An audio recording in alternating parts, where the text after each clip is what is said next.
मी बोलावलो शेतकऱ्याला डिझेल देईन युरियाचा शेतकरी पांडुरंग डांगे आज शेतकऱ्याला डिझेल देईन झाले तर बोटाल्या हायवाला झाले 2 नंबर वालेला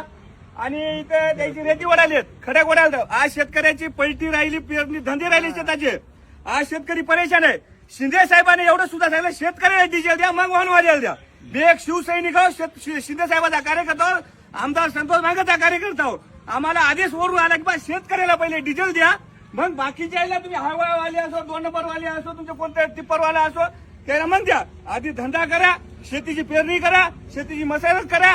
ही सूचना दिली नाही हे आमचे पंपावाले मालक मी बोलावलो शेतकऱ्याला डिझेल देईन शेतकऱ्याला तुम्ही दाबा दादा तुम्ही दाबा मी बोलावलो दादा मी बोलावलो ऐकून घ्या आधी 2 मिनिट मला बोलायचं कळते मला बोलायचं कळते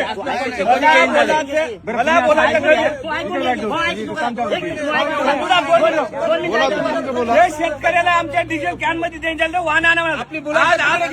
आज आमचे ट्रॅक्टर वावरामध्ये रिकाम बंद आहेत आज डिझेल मुळे ट्रॅक्टर वावरामध्ये बंद आहेत त्याने देऊ द्या आदेश द्यालो म्हणून वाहन जाऊ देत नाही वाहन बंद करा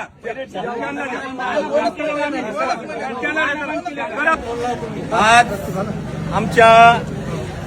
पंपाचे मालक शेख साहेब याने खरंच आमच्या शेतकऱ्याच्या शब्दाला मान ठेवून आमच्या शेतकऱ्याच्या कॅनमध्ये आज 3,000 4,000चे जे डिझेल झालेत मी खरंच यायचे मनापासून आभार मानतो बाबा खरंच आमच्या पंपवाल्या मामाचं शेतकऱ्याला सहकार्य आहे शेतकऱ्यालाही इकडे एका साईडनं काढून द्याले आणि अर्जंट पेशंट असो अँब्युलन्स असो सर्वसाधारण गाडी असो त्याला सुद्धा साईडने का काढून द्याले जे मोठे वाहन आहेत त्याने ते बाजूला ठेवलेले आहेत त्याच्यामुळं खरंच या मामाचे आम्ही आभार मानतो खरंच शेतकऱ्याचा कैवारी आहे शेतकऱ्याची काळजी आहे या माणसाला या माणसानं आमचा शब्द पाळला मी खरंच याचे मनापासून शेतकऱ्याच्या वतीनं याचे मनापासून आभार मानतो जय हिंद जय महाराष्ट्र